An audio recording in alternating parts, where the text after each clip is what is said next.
Saya hanya menyampaikan bahwa monitor online acara kita kurang menarik.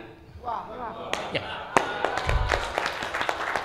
Dari saya ikuti, kan biasa online langsung ini kan kita ikuti, Pak. Jadi kelihatannya rakyat sudah apakah meninggalkan kita atau menganggap kita sudah tidak ada gunanya. Itu yang perlu kita pikirkan. Karena tidak menarik lagi. Biasanya kalau kayak gini sampai 5.000 yang nonton, sampai ini jauh sekali. Padahal yang bicara tokoh-tokoh semua dan tokoh-tokoh level tinggi. FTA. Nah, perlu kita evaluasi apa yang terjadi di dalam ruangan ini dan apa yang terjadi di luar. Itu menurut saya evaluasi kita bersama. Kalau ini berlanjut cara begini, maka mungkin juga tadi saya sudah mulai, kok seakan-akan tuntutan kepada Jokowi sudah hilang. Gak ada lagi bersuara itu. Padahal menurut saya rusaknya Prabowo itu karena Jokowi. Tapi kenapa sudah nggak ada yang berani menyalahkan Jokowi? Dari pembicara tadi. Enggak lah. Kecuali nanti mungkin nih. Kan begini, kita biasanya kalau pembicara yang paling kita takuti itu yang pertama keluar. Oke?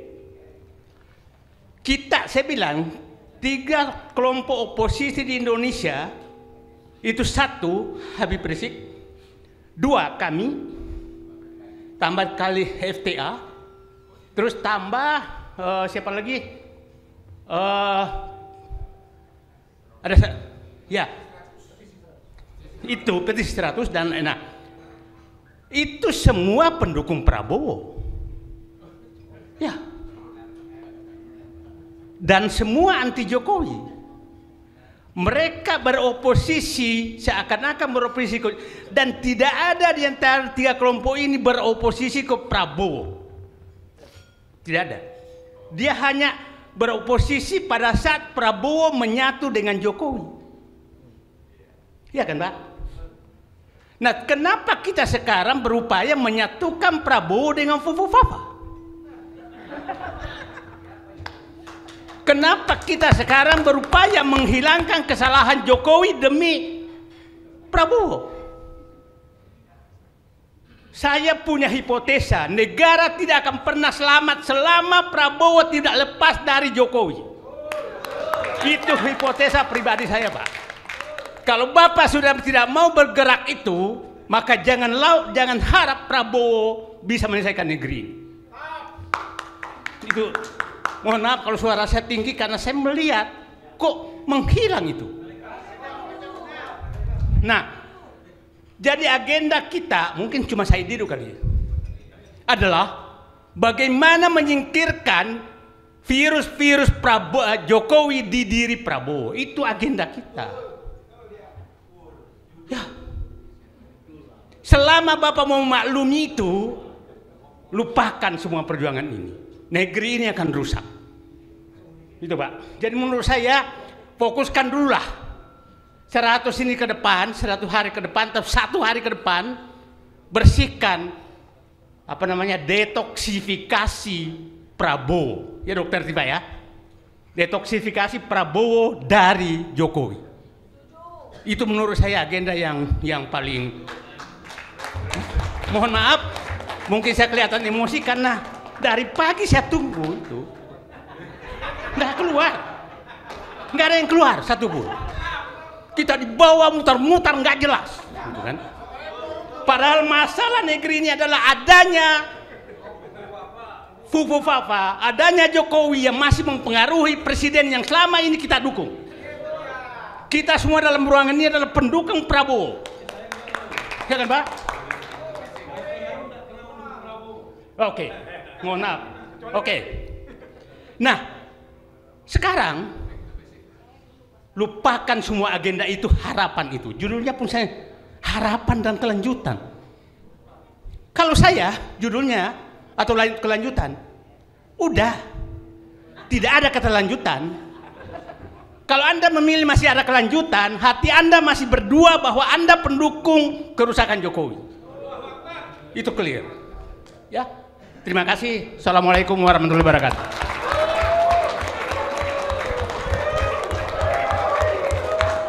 Bismillahirrahmanirrahim. Assalamualaikum warahmatullahi wabarakatuh. Ya. Malah di belakangin, maaf ya. Ya di sini aja lah, nanti belakangin narsum.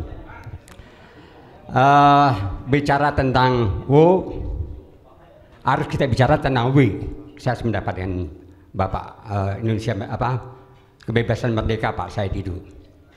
Saya punya cerita sebenarnya, walaupun ada 15 poin yang disampaikan oleh Pak GN tadi, ceritanya adalah fakta.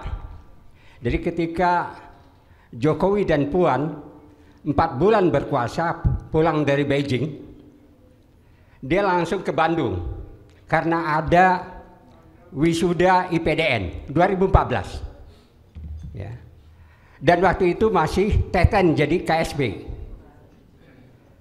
dan waktu itu Teten berusaha mengumpulkan 12 tokoh Jawa Barat untuk ketemu dengan Jokowi di samping wisuda itu.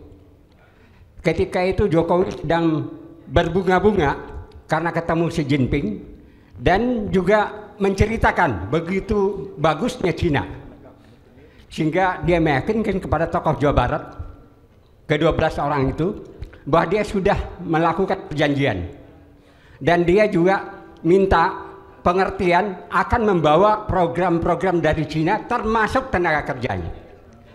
Sahabat saya Profesor Dr. Asep Warlan SH almarhum sampai marah mendengar itu. Dia jelaskan tidak mungkin itu dilakukan karena ada undang-undang tenaga kerja. Jokowi cuma senyum, lalu Acil Bimbo sampai menggebrak. Itu sama dengan penjajahan. Dan Jokowi senyum, Puan pucat pasi. Itu kisah menjelaskan betapa Jokowi itu adalah boneka dari Cina dan Xi Jinping. Sahabat saya sama-sama setahanan di tahun 78, yaitu almarhum Rizal Ramli, menjelaskan dengan lantang bahwa Jokowi itu adalah boneka Xi Jinping dan mengosongkan Rempang untuk pangkalan militer dari Cina. Jadi Pak, ini yang tidak disinggung oleh Pak GN. Artinya apa? Artinya kita juga fakta melihatkan betapa Bahlul mencium tangan Pupu Papa. Karena Pupu Papa ini didatangi oleh Wakil Presiden Cina. Jadi kesimpulannya, Indonesia itu bukan akan dijajah, tapi sudah terjajah. Apakah kita akan diam?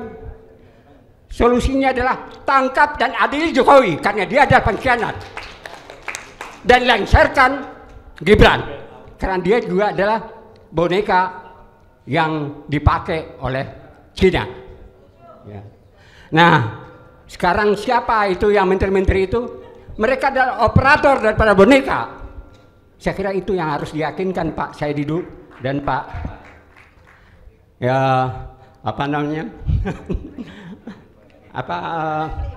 enggak, maksudnya ininya Keren Cadas. Itu yang harus kita lakukan. Terima kasih. Assalamualaikum warahmatullahi wabarakatuh.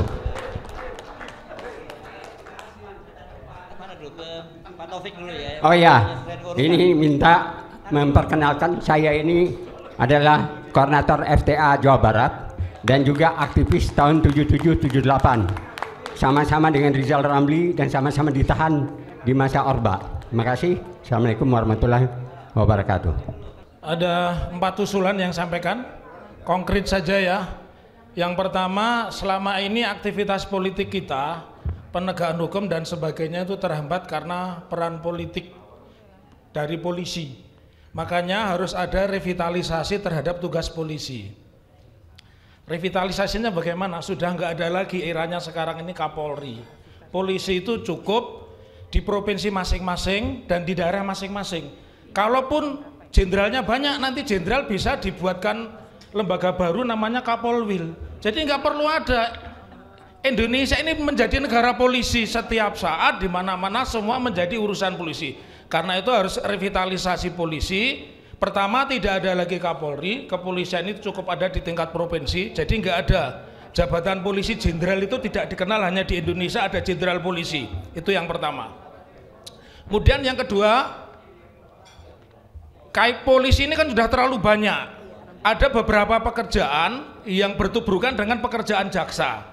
Apa? Penyidikan. Saya sering bicara di podcastnya Bang Refli, harus ada lembaga baru namanya lembaga penyidikan. Jadi penyidik polisi itu dikeluarkan dari polisi, penyidik angkatan laut dikeluarkan dari angkatan laut, penyidik militer dikeluarkan dari militer, bentuk lembaga baru namanya lembaga penyidikan.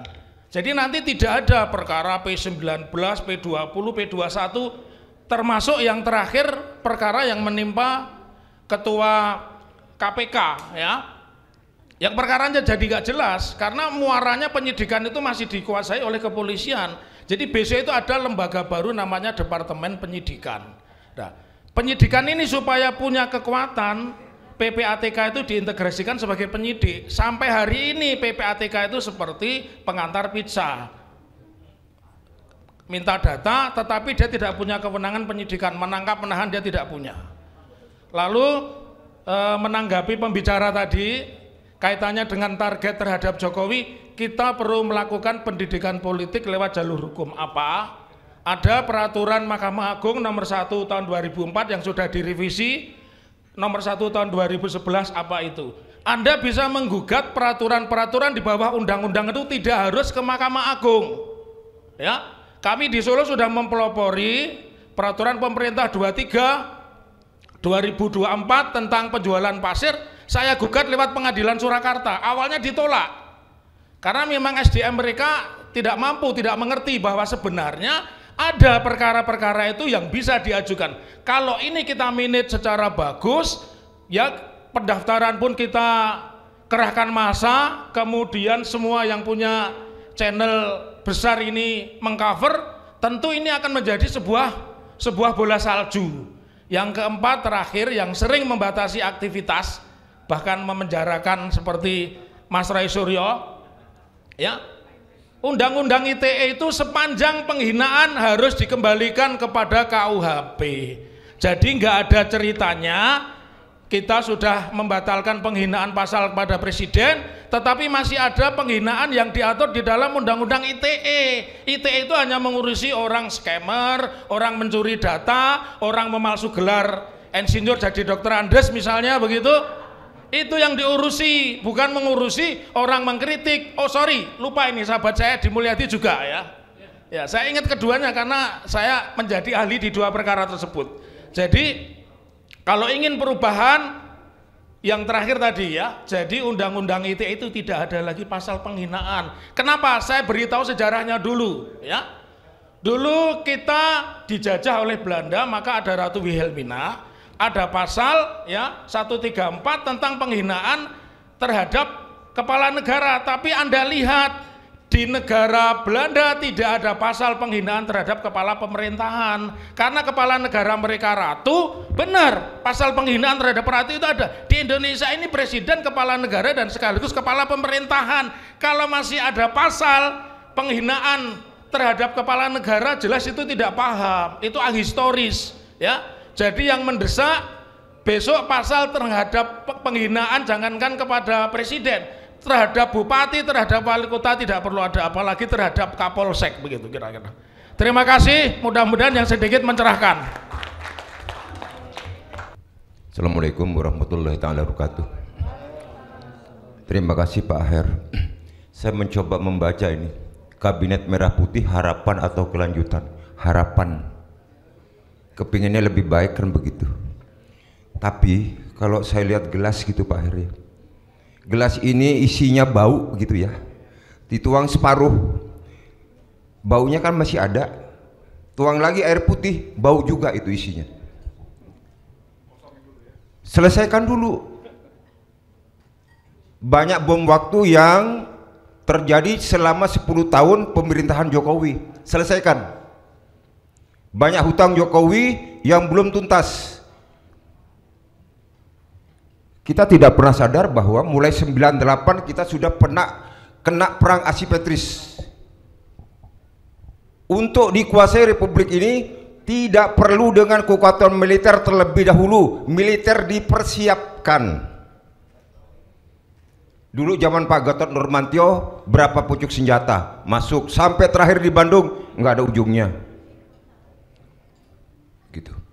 Nah, sekarang tenaga kerja berapa jumlah yang sebenarnya kita juga tidak tahu. Ini harus jelas semuanya dulu gitu. Nah, mengenai hal itu saya berharap kepada pemerintahan Pak Prabowo tuntaskan hutang-hutang zaman Pak Jokowi 10 tahun ini. Contoh mulai dari ideologi, ya. Masalah Kepres 17, Impres 02, Kepres 04 tentang PKI. Ini tidak main-main, ini urusan negara, ini urusan bangsa. Tidak ada TNI, rakyat, kiai yang melakukan pembunuhan terlebih dahulu. Ini jangan menggampangkan begitu. Kok orang PKI mendapat santunan, berarti PKI itu korban. Jokowi menimbulkan bom waktu yang pada saatnya akan meledak. Itu 6 orang jenderal keluarganya lihat kok bapaknya suaminya ditembakin kok. Yang nembak siapa? Jokowi tidak pernah belajar tentang sejarah. Aku Pancasila. Tapi Jokowi tidak melakukan keadilan di republik ini. Ada kasus KM 50. Ada kasus 800 orang lebih pemilu. Apa orang capek 800? Ini ada Bu Dokter nih. Ya Bu ya. Bisa meninggal 800 Bu? Oh. Iya. Ada kejuruan begitu ya? Itu angin yang salah, angin yang bawa. Kok angin? Tidak bisa seperti itu. Gitu. Nah, masalah PSN strategis nasional, saya pengen lihat kajian apa yang dibuat di IKN tentang strategis nasional IKN. Ada ibu kota negara di paling depan. Mana geopolitik, geostrategi dan mana geomiliternya. Terus masalah PSN, PIK dan BSD untuk rakyat. Rakyat yang mana? Kita pemilik negeri ini. Jangan dibolak-balik begitu. Jadi banyak hal yang masih tertinggal selama pemerintahan Jokowi belum terselesaikan. Yang terakhir tentang Fufu Fafa. Ada Pak Roy ini saya lihat tadi. Ya Pak Roy, terima kasih. 99,9 Pak Roy ya. Orangnya jelas. Loh, ini kan ibarat kalau Presiden Wan Wapres kalau gitu. Presiden itu adalah suami, Wapres itu adalah istri. Nah kalau istri mencaci suami, pantas atau tidak? Kan gitu. Mana bisa dalam satu keluarga itu akan menjadi hebat, maju dan sebagainya? Tidak ada. Jangan memanipulasi. Harusnya sekarang yang laporan dari kawan-kawan seperjuangan ini ditindaklanjuti secara proses hukum. Jangan ditinggalkan. Jadi rakyat juga jelas siapa yang salah, siapa yang benar. Kan begitu. Hukum tegakkan. Nah, sampai sekarang belum ada. Harapan saya sebelum Pak Bowo nanti melangkah 100 hari pertama, tolong yang tertinggal yang masih bau-bau ini tolong diselesaikan dengan baik. Sehingga apa janji Pak Bowo untuk rakyat jempolan benar adanya. Tapi kalau nanti 100 hari Pak Bowo paradok katanya Pak Bowo begitu ya, bingung juga saya nanti gitu. Saya berharap Pak Bowo ini menjadi seorang prajurit, seorang negarawan. Negeri ini ke depan sangat tergantung kepada kebijakan Presiden Prabowo. Wassalamualaikum. Ya, terima kasih Mas Hersu. Assalamualaikum warahmatullahi wabarakatuh. Ada beberapa hal, jadi saya perlu klarifikasi ke Pak Said Didu. Ya, jadi kita masih terus bersuara untuk mengajak masyarakat, termasuk Pak Prabowo terlibat mendukung agar Jokowi itu ditangkap dan diadili. Ya masih Pak itu. Dan kita, saya ingat dengan Bang Refli juga di Hotel Sabang sehari setelah pengumuman MK, dan juga dengan Mbak Rahmah ya, ada Pak Antoni juga, kita tidak pernah mendukung Prabowo gitu. Ya kita tidak juga melipir, kita konsisten bahwa Prabowo pun menang Pilpres dengan proses pemilu yang sangat curang. Ya, jadi karena itu harus jelas, kita tidak bicara tentang bahwa kita sekarang dukung Prabowo, tidak. Tapi karena dia sudah jadi presiden kita, apa yang optimal yang bisa dia lakukan, itulah yang kita usulkan. Kalau memang tidak bisa, kami dari Petisi 100 mengajak, karena ini dijamin juga oleh konstitusi, mengajak seluruh rakyat untuk dua-duanya itu diturunkan. Ya, dengan apa? Dengan revolusi. Ini harus supaya dipahami, itulah posisi kita. Yang kedua, sebetulnya ada sekitar 48 peraturan PP, Kepres dan sebagainya yang dikeluarkan oleh Jokowi menjelang lengser. Ini ditambah tadi yang disebut oleh Bang Refli ada 5, ini saya kira sesuatu yang perlu segera dibatalkan ya. PP apalagi Kepres oleh siapa? Oleh Prabowo, karena ini banyak hal-hal yang strategis yang antara lain untuk melanggengkan yang namanya rezim oligarki nepotis warisan dari Joko Widodo Mulyono. Karena itu, dan ini sebetulnya dilarang oleh undang-undang, ini tidak demokratis. Ini sudah menggunakan kekuasaan otoriter oleh Jokowi, maka 40-an peraturan dan Kepres itu harus segera dibatalkan oleh Prabowo. Kalau memang benar ini dia adalah presiden pilihan rakyat dan sesuai dengan Sabta Marga yang kata itu ada 7 sumpah sebagai tentara, tunjukkanlah itu. Nah yang terakhir, saya kira kita perlu untuk melanjutkan bagaimana menteri-menteri ya yang sudah sangat banyak bukti-bukti korupsinya itu segera ditangkap dan diadili, dan Prabowo itu berani memecat. Jadi kita tidak perlu menunggu 100 hari. Kita bilang menunggu 100 hari kabinet, tidak. Misalnya tadi Pak Antoni sudah menyinggung tentang kartu prakerja, tapi yang lebih parah sebetulnya adalah penggunaan dana sawit, dan temuan ini sudah dipegang oleh Jaksa Agung menjadi siap untuk menjadi sprindik. Lalu Airlangga diancam untuk mundur dari Menteri Perekonomian, dan dia mundur. Kenapa mundur? Karena takut ini sprindik dibongkar. Ya, jadi banyak hal-hal sebetulnya yang Pak Prabowo itu bisa lakukan segera tanpa menunggu proses lama, proses hukum.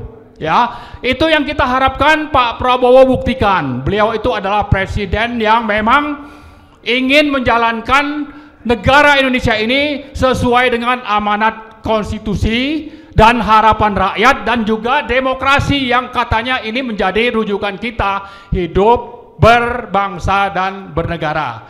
Kalau tidak, ya mungkin judul ini apa, rezim Prabowo ini adalah kelanjutan dari rezim Jokowi oligarki nepotis, itu akhirnya akan bisa terwujud. Tapi kita tidak mengharapkan itu. Ini hanya judul. Dan kalau sampai tetap berlanjut, maka saya mengajak kita semua untuk ikut bersama-sama menggalang yang namanya people power untuk kedua pemimpin itu, ya, Prabowo dan Gibran Fufu Fafa. segera dilengserkan dari pimpinan di Indonesia. Terima kasih. Assalamualaikum warahmatullahi wabarakatuh. Terima kasih. Izin membelakangi lensa. Bapak dan Ibu semuanya, terima kasih atas waktunya, Mas Hersu. Mohon maaf karena memang tadi pagi saya ada acara jadi terlambat. Kata yang pertama yang harus dilakukan adalah kita buka-bukaan. Ya. Jadi, nah buka-bukaan. Jadi saya buka baju dulu supaya kita menunjukkan buka-bukaan. Nah, ini baru buka-bukaan. Ya. Fufu Fafa. Fufu Fafa. Nah, jadi tadi sudah banyak yang menyebut soal Pak Jokowi. Ya, itu betul. Ya, tapi saya akan menegaskan dua hal yang lain yang penting, yang juga sama pentingnya maksud saya supaya kita strategis. Yang pertama adalah memang Fufu Fafa ini. Ya, itu clear banget. Jadi memang harus, saya setuju lagunya Mas Refli Harun tadi. Ya, memang harus dimakzulkan. Jadi harus dimakzulkan. Nyanyi lagi Mas. Rasa cemas, hidup berat, dunia gelap, Fufu Fafa maksulin saja. Nah, gitu. Iya. Dan sebenarnya yang bersangkutan dengan kroninya itu sebenarnya sudah ada ketakutan. Jadi kita nggak boleh mundur, kita harus maju. Ketakutannya apa? Kita beri hormat kepada Dr. Tifa ini, ya, sahabat saya yang kita tektok terus. Kita berdua dari dulu ngantemin soal ijazahnya si Fufu Fafa ini, ya, ijazah bapaknya juga. Tapi kenapa? Dan dia sudah takut sebenarnya. Kalau kita perhatikan Bapak dan Ibu, dia sebenarnya sudah ngakuin bahwa ijazah dia tidak benar. Maka di foto resmi yang ada, tolong perhatikan, dia hanya berani nulis Gibran Raka Buming, tidak ada gelarnya sama sekali. Padahal sebelumnya dia masih tulis Gibran Raka Buming BSC. Tapi mungkin waktu konsultasi dan lain, padahal di fotonya Pak Prabowo masih lengkap gelarnya, Jenderal Purnawirawan TNI Haji Prabowo Subianto. BSC itu apa singkatannya? Bak jelas sekolahnya. Iya, bak jelas sekolahnya itu, ya, karena BSC. Karena apa? Karena dia kan ngakunya dulu 2 tahun SMA. Jadi ini penting nih bahan. 2 tahun sekolah di Santo Thomas di Solo, SMA. Santo Yosef di Solo. Kemudian 2 tahun, ayahnya kan masih wali kota, masih powerful. Kenapa nggak diselesaikan? Dia langsung pindah ke Singapura. Dan dia meneruskan sekolah di Singapura itu 3 tahun. Jadi kalau total sekolahnya berapa tahun tuh SMA-nya? Itu harusnya kita curigai. Itu sudah salah satu syarat bahwa dia belum tentu, saya bilang, belum tentu lulus SMA. Tapi kemudian dia tiba-tiba masuk ke university yang cukup hebat, namanya University of Bradford. Ternyata MIDS di Singapura itu sudah tidak lagi kerjasama dengan Bradford. Oke. Kemudian dia seolah-olah lari ke Australia, ke UTS, University Technology of Sydney. Setahun dia di sana.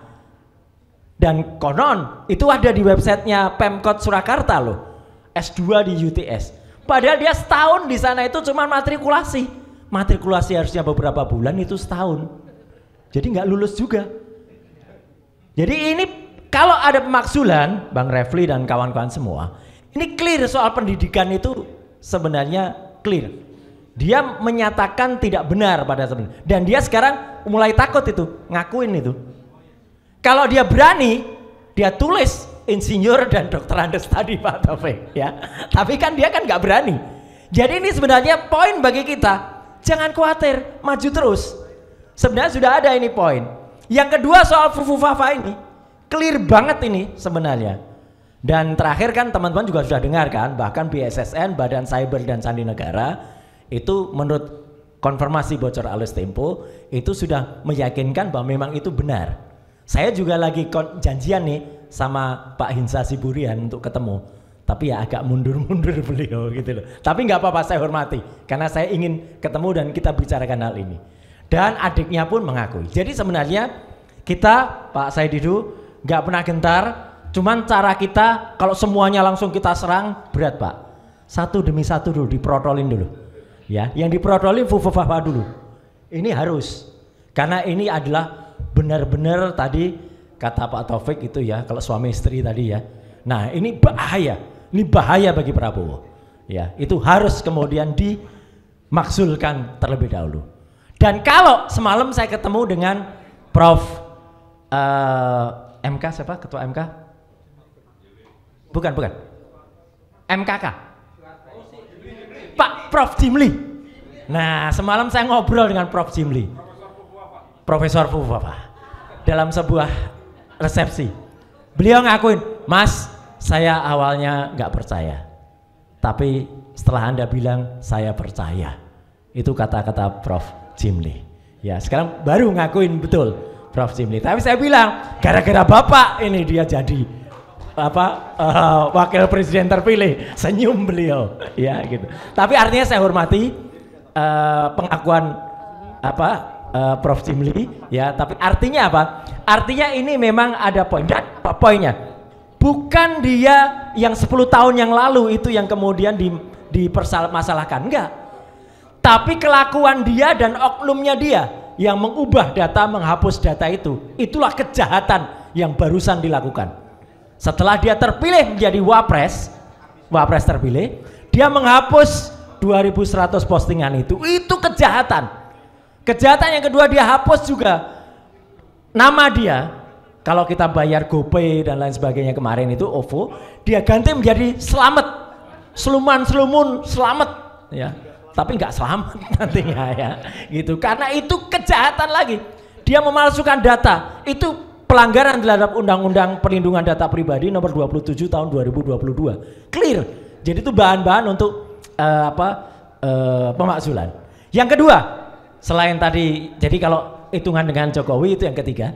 Yang kedua, ini mohon dukungan aja. Yang satu bisa meruntuhkan negara kita, membuat kita bangkrut adalah IKN, Ibu Kota Negara. Saya kasih poin saja buat teman-teman nanti akan melakukan, dan kita akan melakukan nanti Bang Marwan. IKN itu secara hukum tidak sah sebenarnya. Kecil sederhana banget. Pada saat ketok palu IKN, tahu nggak Bapak dan Ibu, anggota DPR yang menyetujui yang hadir secara fisik berapa orang? Hanya 77 anggota DPR yang hadir dari 575.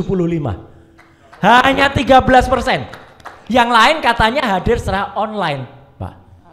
Kita harus minta terhadap Komisi Informasi Pusat absen dari anggota DPR itu secara online. Kalau memang online bener, ada nggak foto anggota dewannya?